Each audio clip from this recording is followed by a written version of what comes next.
Hello everyone, एक बार फिर से आप सभी का क्रेजी जीके ट्रिक के वीकली करंट अफेयर की सीरीज़ में स्वागत है। आज के सेशन में जैसा कि आप सभी को पता है, हम 13 से लेकर 19 जनवरी तक के सभी करंट अफेयर को आज यहाँ पर डिटेल में डिस्कस करेंगे। सभी क्वेश्चन यहाँ पर देखिए बहुत ही इंपॉर्टेंट है। एग्जाम ओरिएंटेड करंट अफेयर आपको यहाँ पर देखने को मिलेगा और पूरे वीक के important current affair, important news को यहाँ पर हम कलेक्ट करेंगे। सबसे पहला इंपॉर्टेंट करंट अफेयर देखिएगा आज के वीकली करंट अफेयर का। 13 जनवरी को पीएम ने जम्मू कश्मीर राज्य में जेड मोड़ सुरंग का इनॉग्रेशन किया। इस सुरंग की लंबाई कितनी है? तो देखिए, पहली चीज़ तो ये कि जेड मोड़ सुरंग भारत के किस राज्य में स्थित है? तो ये भारत के जम्मू कश्मीर यूनियन टेरिटरी में देखने को मिलती है।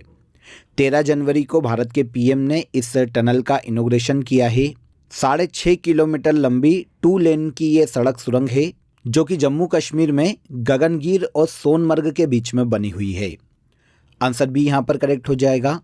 लंबाई कितनी है सुरंग की? तो ये 6.5 किलोमीटर है और 2 प्लेसेस को जोड़ती है जम्मू कश्मीर राज्य में, गगनगीर और सोनमर्ग को।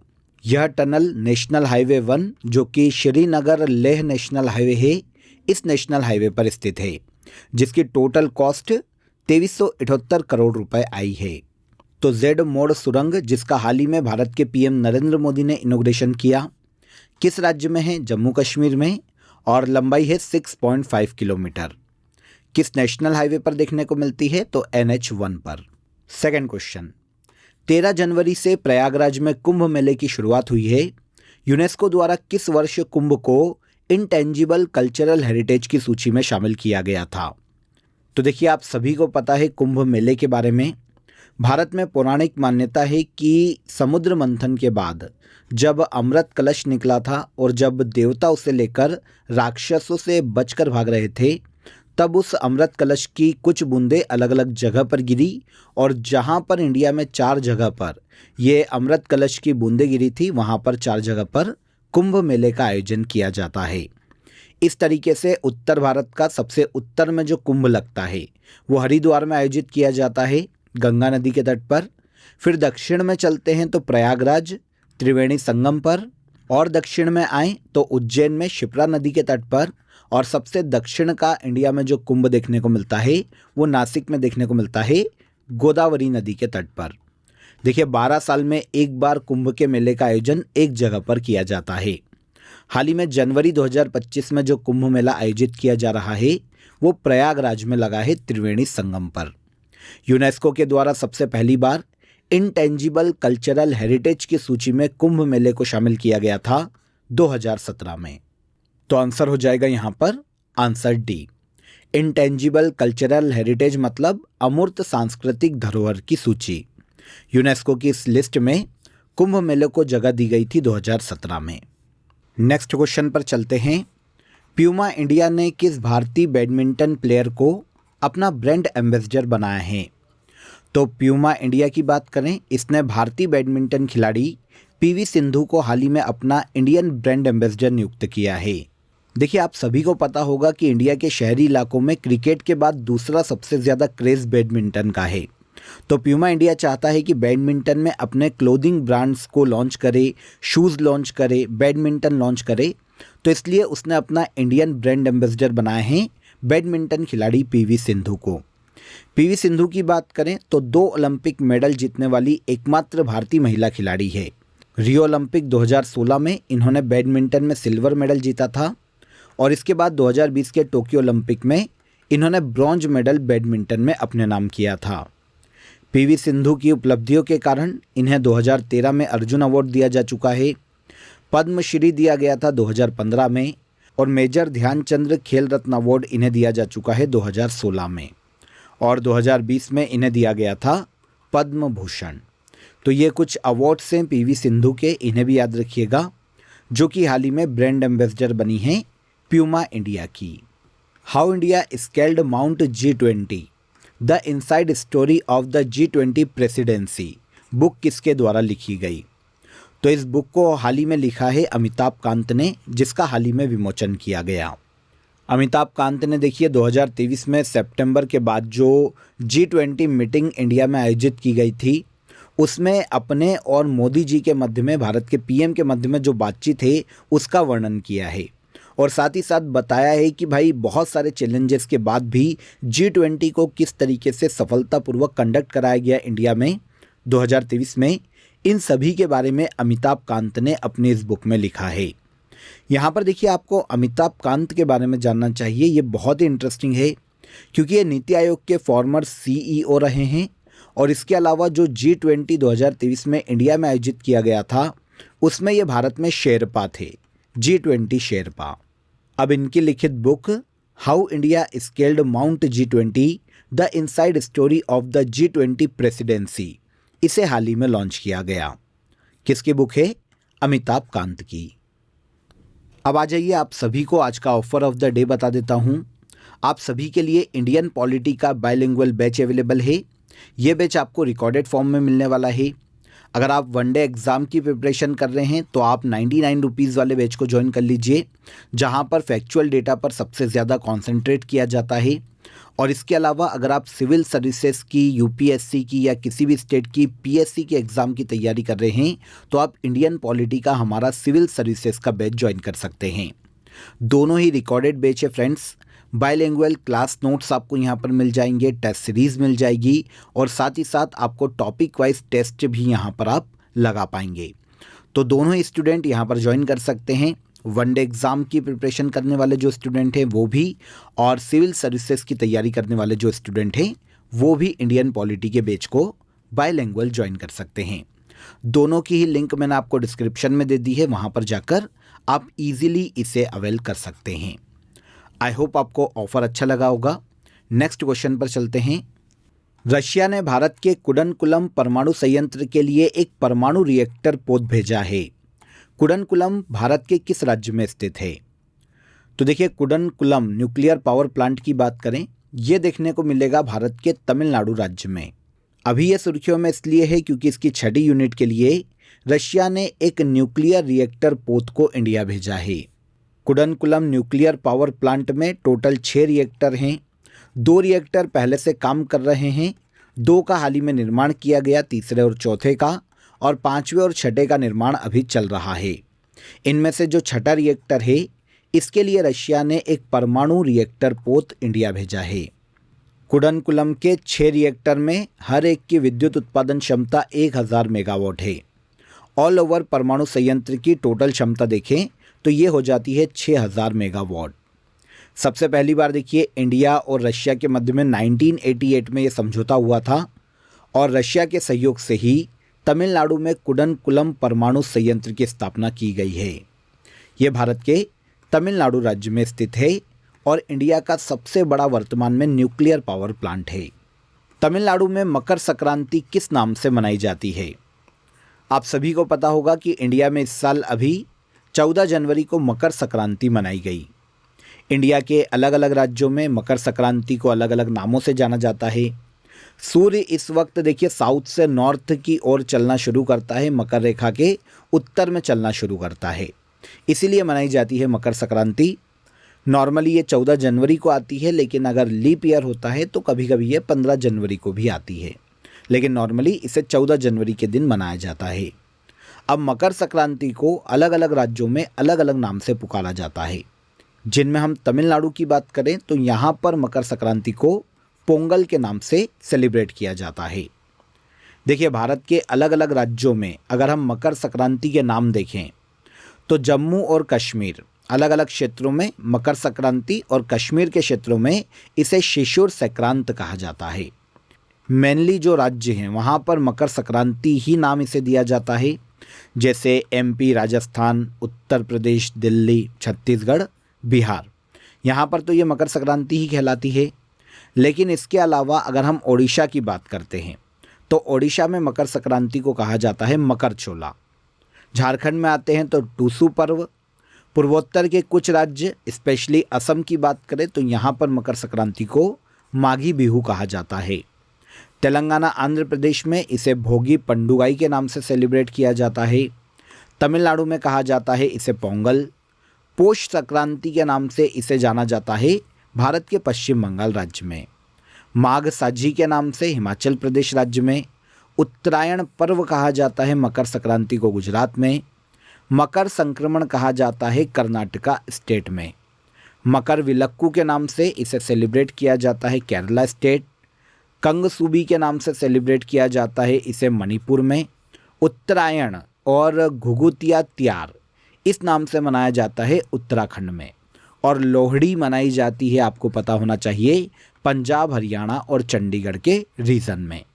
तो ये अलग अलग क्षेत्रों में मकर संक्रांति के अलग अलग नाम हैं। सबके देखिए कलर मैच कर लीजिएगा, आपको यहाँ पर समझ में आ जाएगा। हमारा क्वेश्चन तमिलनाडु से था। तमिलनाडु में मकर संक्रांति को पोंगल कहा जाता है और जो श्रीलंकाई तमिल समुदाय है वो मकर संक्रांति को थाई पोंगल के नाम से पुकारते हैं। इसके बाद राष्ट्रीय हल्दी बोर्ड का हेडक्वार्टर कहाँ स्थापित किया गया? तो यूनियन मिनिस्टर पीयूष गोयल ने नेशनल टर्मरिक बोर्ड का हाल ही में इनॉग्रेशन किया। ये जो बोर्ड है ये स्थापित किया गया है तेलंगाना के निजामाबाद में। आंसर सी करेक्ट हो जाएगा। और इसके पहले अध्यक्ष के रूप में अपॉइंट किया गया है पल्ले गंगा रेड्डी को। तो पल्ले गंगा रेड्डी राष्ट्रीय हल्दी बोर्ड के पहले अध्यक्ष हो गए और इसका हेडक्वार्टर स्थापित किया गया कहाँ पर? तेलंगाना के निजामाबाद में। हल्दी किसानों की भलाई के लिए, उनकी इनकम में वृद्धि के लिए अब ये बोर्ड काम करेगा। और इसके अलावा टर्मरिक के सेक्टर में रिसर्च और डेवलपमेंट को बढ़ावा देने के लिए नेशनल टर्मरिक बोर्ड की स्थापना की गई है। हेडक्वार्टर तेलंगाना के निजामाबाद में स्थित है। हाल ही में एथलेटिक्स फेडरेशन ऑफ इंडिया की एथलीट्स कमीशन की चेयरपर्सन को नियुक्त की गई। तो एथलेटिक्स फेडरेशन ऑफ इंडिया के बारे में पहले समझ लेते हैं। पूरे देश में एथलेटिक्स खेलों में खिलाड़ियों को प्रशिक्षित करना और नेशनल और इंटरनेशनल प्रतियोगिताओं के लिए उन्हें तैयार करना, यह एथलेटिक्स फेडरेशन ऑफ इंडिया का मेन काम है। इस संस्था की एथलीट्स कमीशन का हाल ही में चेयरपर्सन अंजू बॉबी जॉर्ज को नियुक्त किया गया। यहाँ पर अंजू बॉबी जॉर्ज की बात करें तो ये बहुत ही फेमस लॉन्ग जंप की खिलाड़ी हैं। अगर इनकी सबसे महत्वपूर्ण उपलब्धि देखें तो विश्व एथलेटिक्स चैंपियनशिप में पदक जीतने वाली भारत की पहली महिला एथलीट है। इन्होंने 2003 में वर्ल्ड एथलेटिक्स चैंपियनशिप में ब्रॉन्ज मेडल अपने नाम किया था और इसके बाद 2005 में वर्ल्ड एथलेटिक्स के फाइनल में इन्होंने गोल्ड मेडल भी जीता था। अंजू बॉबी जॉर्ज जो कि लॉन्ग जंप की खिलाड़ी है, खेलों के क्षेत्र में इनकी उपलब्धियों के कारण इन्हें वर्ष 2002 में अर्जुन अवार्ड से सम्मानित किया गया था। इसके बाद 2003 में राजीव गांधी खेल रत्न अवार्ड दिया गया और 2004 में इन्हें पद्मश्री से सम्मानित किया जा चुका है। नेक्स्ट क्वेश्चन पर आएंगे। दिसंबर 2024 के लिए ICC men's player of the month का अवार्ड किसे मिला? तो देखिए आईसीसी जो कि इंटरनेशनल क्रिकेट काउंसिल है, पूरे वर्ल्ड में साल भर की खेल उपलब्धियों के लिए ICC best player of the year का अवार्ड जारी करती है। इसी तरीके से हर मंथ की जो बेस्ट परफॉर्मेंस होती है उसके आधार पर यह प्लेयर ऑफ द मंथ का अवार्ड भी जारी करती है। आईसीसी के द्वारा हाल ही में दिसंबर 2024 के लिए ICC men's player of the month का अवार्ड दिया गया जसप्रीत बुमराह को, जो कि इंडियन फास्ट बॉलर हैं। आपको पता होना चाहिए दिसंबर 2024 में जो बॉर्डर गावस्कर ट्रॉफी खेली गई थी ऑस्ट्रेलिया में, उसमें बहुत ही शानदार प्रदर्शन किया था जसप्रीत बुमराह ने। इन्होंने पूरे टूर्नामेंट के 5 मैचों में 32 विकेट अपने नाम किए थे और ये बॉर्डर गावस्कर ट्रॉफी में मैन ऑफ द सीरीज भी रहे थे। अब आईसीसी के द्वारा जसप्रीत बुमराह को दिसंबर 2024 के लिए ICC men's player of the month का अवार्ड दिया गया। इसके अलावा ICC women's player of the month की बात करें दिसंबर 2024 के लिए तो ये अवार्ड दिया गया है एनाबेला सदरलैंड को, जो कि ऑस्ट्रेलिया की महिला क्रिकेट खिलाड़ी है। तो दोनों को याद रखिए, ICC men's player of the month और ICC women's player of the month दिसंबर 2024। मेंस प्लेयर कौन घोषित किए गए? जसप्रीत बुमराह। कर्च स्ट्रेट किन दो समुद्रों को जोड़ता है? कर्च स्ट्रेट या कर्च जलडमरू मध्य, ये यूरोप में स्थित है और काला सागर और आजो सागर को जोड़ता है। देखिए अभी यह सुर्खियों में इसलिए है क्योंकि लास्ट मंथ दिसंबर 2024 में 2 तेल के जहाज जो शिप थे वो टकरा जाते हैं कर्च स्ट्रेट के समुद्री क्षेत्र में, जिसके कारण काफ़ी सारा यहाँ पर तेल रिसाव हुआ था समुद्र में। अब बहुत सारा देखिए समुद्री प्रदूषण बढ़ रहा है तेल रिसाव के कारण। तो जो रशिया के इमरजेंसी सिचुएशन मिनिस्टर है, इन्होंने एक इमरजेंसी टास्क फोर्स बनाई है ताकि यहाँ पर जो तेल फैल गया है समुद्री क्षेत्र में उसको खत्म किया जा सके और यहाँ के क्षेत्र को क्लीन किया जा सके। तो कर्च स्ट्रेट अभी सुर्खियों में था, जो कि काला सागर और आजो सागर को जोड़ता है यूरोप में। आंसर बी हो जाएगा। हाल ही में सीआरपीएफ के विशेष महानिदेशक मतलब स्पेशल डायरेक्टर जनरल के रूप में किसे नियुक्त किया गया? तो सीआरपीएफ जो कि एक अर्धसैनिक बल है, इसे सेंट्रल रिजर्व पुलिस फोर्स के नाम से जाना जाता है। इंडिया में इंटरनल सिक्योरिटी के लिए काम करने वाला एक अर्धसैनिक बल है, पैरामिलिट्री फोर्स है सीआरपीएफ, जिसकी स्थापना देखिए 1939 में अंग्रेजों के शासनकाल में की गई थी और 1949 में इसका नाम बदलकर सीआरपीएफ किया गया था। हाल ही में इसके स्पेशल डायरेक्टर जनरल के रूप में सुनील कुमार झा की नियुक्ति की गई। सुनील कुमार झा 1993 बैच के एक आईपीएस अधिकारी हैं बिहार कैडर के, जिन्हें विपुल कुमार के स्थान पर हाल ही में सीआरपीएफ का स्पेशल डायरेक्टर जनरल नियुक्त किया गया है। हाल ही में किस देश के प्रेसिडेंट जोरान मिलानोविच फिर से चुने गए हैं? तो जोरान मिलानोविच क्रोएशिया जो कि एक यूरोपीय देश है, इसके प्रेसिडेंट के पद पर थे। हाल ही में यहाँ पर देखिए इलेक्शन हुए हैं प्रेसिडेंट के और एक बार फिर से जोरान मिलानोविच क्रोएशिया के प्रेसिडेंट के रूप में अपॉइंट किए गए। सबसे पहली बार ये 2020 में अपॉइंट हुए थे और 2025 तक इन्होंने कार्यकाल पूरा किया और अब दूसरे कार्यकाल के लिए क्रोएशिया के प्रेसिडेंट जोरान मिलानोविच को चुना गया। ये क्रोएशिया में सोशल डेमोक्रेटिक पार्टी के मेंबर हैं, जिन्हें प्रेसिडेंट इलेक्शन में 74% वोट मिले हैं। नेक्स्ट क्वेश्चन, भारत के 76th रिपब्लिक डे पर चीफ गेस्ट कौन हैं? तो इंडिया का 2025 में 76th रिपब्लिक डे मनाया जा रहा है। आपको पता होना चाहिए कि 26 जनवरी 1950 को भारतीय संविधान को लागू किया गया था और इसी उपलक्ष्य में इंडिया में रिपब्लिक डे सेलिब्रेट किया जाता है 26 जनवरी को। हर साल ये परंपरा है कि इंडिया में रिपब्लिक डे के अवसर पर जो नई दिल्ली में परेड होती है, वहाँ पर चीफ गेस्ट के रूप में किसी भी देश के पीएम या प्रेसिडेंट को बुलाया जाता है। इसी तरीके से 2025 में जो 76th रिपब्लिक डे आयोजित किया जा रहा है, उसमें चीफ गेस्ट के रूप में आने वाले हैं प्रबोवो सुबियांतो, जो कि वर्तमान में इंडोनेशिया के प्रेसिडेंट के पद पर हैं। यह चौथे प्रेसिडेंट होंगे इंडोनेशिया के जो कि भारत में चीफ गेस्ट होंगे रिपब्लिक डे पर। 1950 में जब संविधान लागू किया गया था ना, तो पहले रिपब्लिक डे पर भी इंडोनेशिया के उस वक्त के जो प्रेसिडेंट थे सुकर्णो, ये चीफ गेस्ट के रूप में बुलाए गए थे और अब चौथे प्रेसिडेंट बनेंगे इंडोनेशिया के प्रबोवो सुबियांतो। 2024 में जो रिपब्लिक डे आयोजित किया गया था 75th रिपब्लिक डे, उसमें फ्रांस के President Emmanuel Macron chief guest थे और अब 2025 में होंगे प्रबोवो सुबियांतो, इंडोनेशियन प्रेसिडेंट। हाल ही में किसे प्रवासी भारतीय सम्मान पुरस्कार 2025 से सम्मानित किया गया? देखिए, आपको पता होना चाहिए कि प्रवासी भारतीय दिवस सम्मेलन का आयोजन किया गया था 8 से लेकर 10 जनवरी तक ओडिशा के भुवनेश्वर में। अब यहाँ पर प्रवासी भारतीय सम्मान पुरस्कार 2025 से सम्मानित किया गया डॉक्टर सैयद अनवर खुर्शीद को। यह सऊदी अरब के एक इंडियन फिजिशियन हैं सैयद अनवर खुर्शीद, जिनको प्रवासी भारतीय सम्मान अवार्ड 2025 से सम्मानित किया गया। इसके बाद अगला इंपॉर्टेंट क्वेश्चन, हाल ही में ट्रैक एंड फील्ड न्यूज़ द्वारा किस खिलाड़ी को best male javelin thrower in the world 2024 का खिताब दिया गया? तो देखिए, पहले मैगजीन की बात करेंगे। अमेरिका की एक खेल पत्रिका है जिसे कहा जाता है ट्रैक एंड फील्ड न्यूज़। 1948 में इसकी स्थापना की गई थी और ये खेलों की बाइबिल कहलाती है। इसने हाल ही में भारत के male javelin thrower Neeraj Chopra को best male javelin thrower in the world 2024 का खिताब दिया है। आंसर नीरज चोपड़ा हो जाएगा। देखिए, ये जो मैगजीन है पूरे साल के परफॉर्मेंस के आधार पर इस लिस्ट को तैयार करती है। 2024 में नीरज चोपड़ा ने सिल्वर मेडल पेरिस ओलंपिक में जीता और इसके अलावा डायमंड लीग में भी इनका बहुत ही शानदार प्रदर्शन रहा। इस आधार पर ट्रैक एंड फील्ड न्यूज़ ने नीरज चोपड़ा को best male javelin thrower in the world 2024 का खिताब दिया। नीरज चोपड़ा भारत के हरियाणा राज्य से बिलोंग करते हैं। 2 ओलंपिक में मेडल जीतने वाले लगातार भारत के पहले एथलीट। टोक्यो ओलंपिक में इन्होंने टोक्यो ओलंपिक 2020 में इन्होंने गोल्ड जीता था और 2024 के पेरिस ओलंपिक में इन्होंने सिल्वर मेडल जेवलिन थ्रो में जीता है।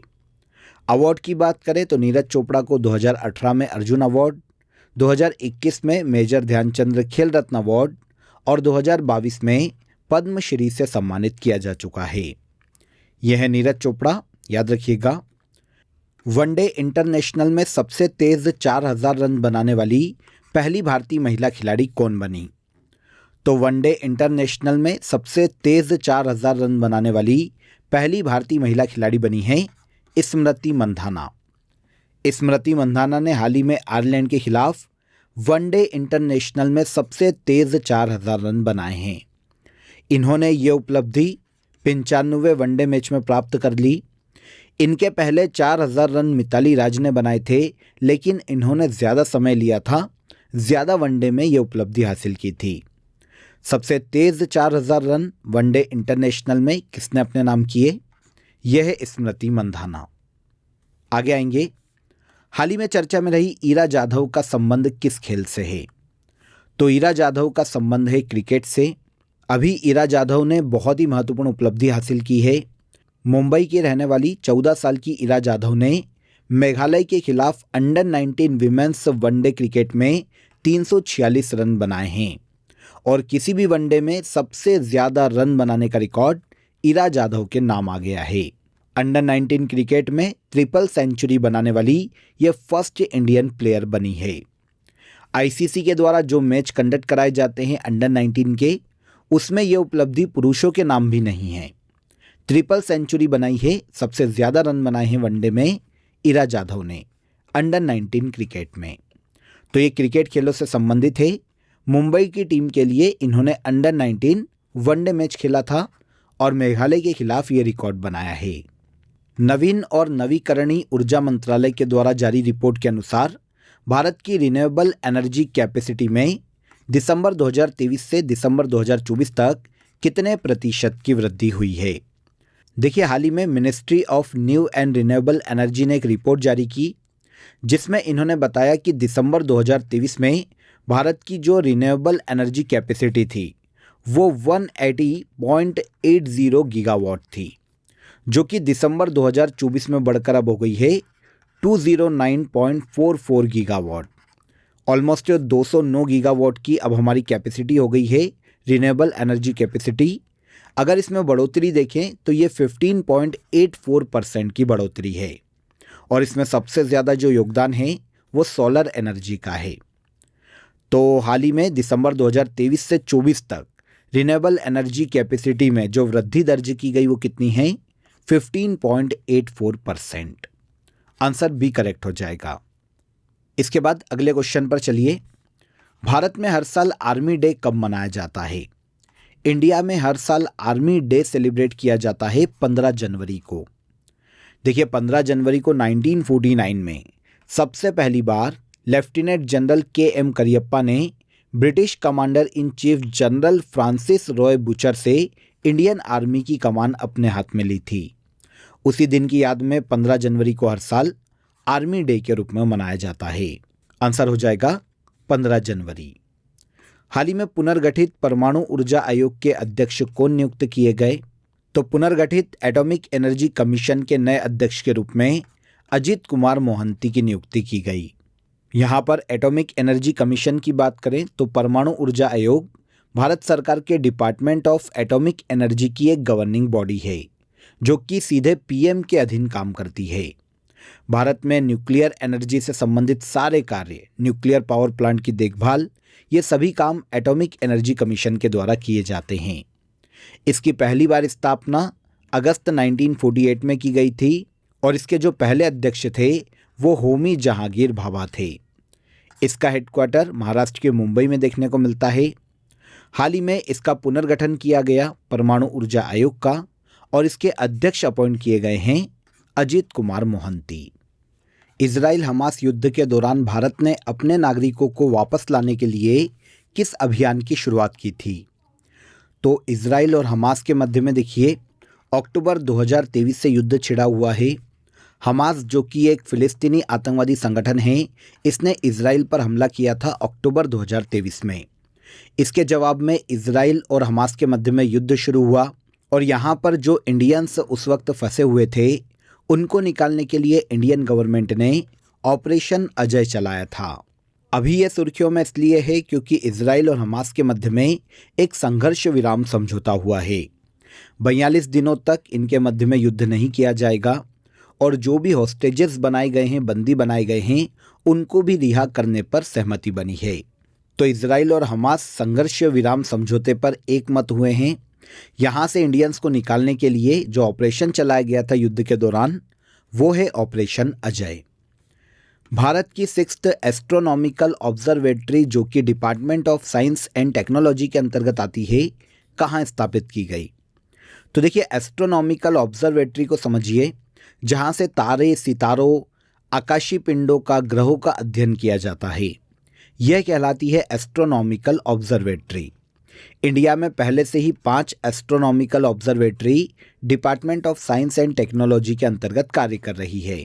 अब 6ठी स्थापित की गई है पश्चिम बंगाल के पंचेत हिल पर। आंसर सी यहाँ पर करेक्ट हो जाएगा। पूर्वी भारत की यह पहली एस्ट्रोनॉमिकल ऑब्जर्वेटरी है जो कि पश्चिम बंगाल के पंचेत हिल पर स्थापित की गई। दुनिया का सबसे शक्तिशाली हाइड्रोजन ईंधन चालित इंजन किसने विकसित किया? वर्ल्ड का सबसे powerful hydrogen fuel run engine विकसित किया है इंडिया ने। देखिए, पहले से अभी तक 4 देश ऐसे हैं जिनके पास हाइड्रोजन ईंधन चालित इंजन हैं। इन देशों की बात करें तो जर्मनी, फ्रांस, स्वीडन और चाइना, ये ऐसे देश हैं जिनके पास पहले से ही हाइड्रोजन ईंधन चालित इंजन हैं ट्रेनों के। लेकिन इनकी अगर हम पावर क्षमता देखिए तो ये 500 से 600 हॉर्स पावर के ही इंजन हैं। इंडिया ने जो हाइड्रोजन ईंधन चालित इंजन विकसित किया है उसकी क्षमता 1200 हॉर्स पावर है। जल्द ही हरियाणा के जिंद और सोनीपत मार्ग के बीच में इसका पहला ट्रायल रन होगा। तो वर्ल्ड का सबसे पावरफुल हाइड्रोजन ईंधन चालित इंजन किसने विकसित किया? तो ये विकसित किया है इंडिया ने। एक्सरसाइज डेविल स्ट्राइक 2025 किसने आयोजित की है? एक्सरसाइज डेविल स्ट्राइक, इसे आयोजित किया गया है इंडियन आर्मी और इंडियन एयर फोर्स के मध्य में। भारत के अलग अलग प्लेसेस पर 16 से लेकर 19 जनवरी तक एक्सरसाइज डेविल स्ट्राइक का आयोजन किया गया। इंडियन आर्मी और इंडियन एयर फोर्स के मध्य में इम्पॉर्टेंट ड्रिल्स के लिए फील्ड ट्रायल्स को मजबूत करना, लॉजिस्टिक रणनीतियों का मूल्यांकन करना, सुधार करना और दोनों सेनाओं के मध्य में सहयोग को स्थापित करना, यह मुख्य उद्देश्य है एक्सरसाइज डेविल स्ट्राइक का। 2025 में इंडियन आर्मी और इंडियन एयर फोर्स के मध्य में इसका आयोजन किया गया। इसके बाद आज के वीकली करंट अफेयर का सबसे आखिरी क्वेश्चन देखिए। QS world future skills index 2025 में भारत की ऑल ओवर रैंक क्या है? देखिए, लंदन की एक कंपनी है प्राइवेट, क्वाकरेली साइमन, इसने QS world future skills index 2025 को जारी किया है। किसी भी देश में एआई या डिजिटलाइजेशन जो होने वाला है उस पर आधारित फ्यूचर स्किल्स यूथ को कितनी अच्छी तरीके से सिखाई जा रही है, यूथ कितना अच्छी तरीके से ट्रेंड हो रहा है, इस आधार पर QS world future skill index में सभी देशों को रैंक दी गई। 190 देशों को इस इंडेक्स में जगह दी गई है, जिसमें ऑल ओवर इंडिया की रैंक देखें तो ये 25 रैंक है। QS world future skills index 2025 में 190 देशों की सूची में इंडिया को 25वीं रैंक पर रखा गया। आंसर हो जाएगा आंसर सी। क्लियर? तो यहाँ पर देखिए, वीकली करंट अफेयर में आज के सेशन में हमने 13 से लेकर 19 जनवरी तक के सभी करंट अफेयर को यहाँ पर डिटेल में डिस्कस किया है। एक एक फैक्ट को समझा, एक एक क्वेश्चन को हमने यहाँ पर डिटेल में समझा। आई होप आपको सेशन पसंद आया होगा। वीडियो पसंद आया हो तो वीडियो को लाइक और शेयर कर दीजिए। चैनल पर पहली बार आए हैं तो चैनल को सब्सक्राइब कर लीजिए। फिर मुलाकात करेंगे नेक्स्ट डे के करंट अफेयर में। तब तक अपना ख्याल रखिएगा। जय हिंद, जय भारत।